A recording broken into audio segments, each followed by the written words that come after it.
Good morning and happy Monday to you. Uh, Jumping on today as our has become our Monday morning tradition and sharing a talk that I've had. Today, we're going to discuss the fact that if it can't come out of your mouth, it's not in your heart.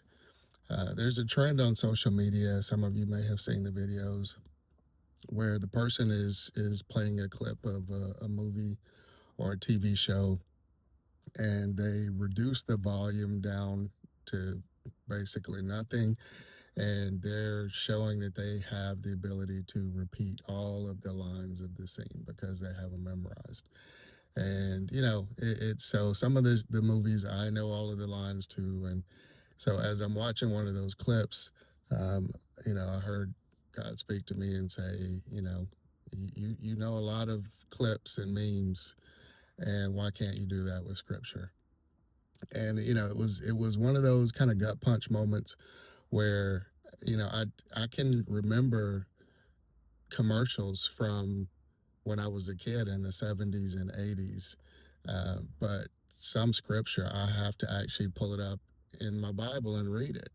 And I started asking myself, well, why is that? And the thing is faith comes by hearing, not by reading. And so we've heard those things so much. We've watched those movies and heard those lines so much. The purpose of repetitive commercials is to get that in your spirit. And what happens is once we hear it over and over and over again, it gets in our heart.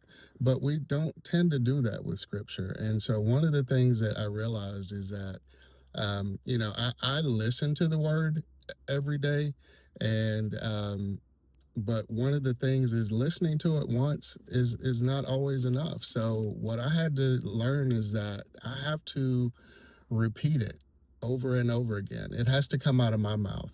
And Joshua 1 and 8 says, keep this book of the law always on your lips, meditate on it day and night, so that you may be careful to do everything written in it.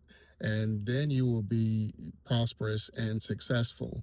And so, one of the things that to consider is that, when you find a scripture that God has spoken to you on, repeat that over and over and over again until it comes out of your mouth and gets into your heart. Because again, if it can't come out of your mouth, it's not in your heart. So I hope this blessed someone today. This is not meant to be a negative, but we all want to get better. And so one of the things that I'm doing is repeating those scriptures over and over again. So I love you guys. Thank you for hanging with me. Bless you.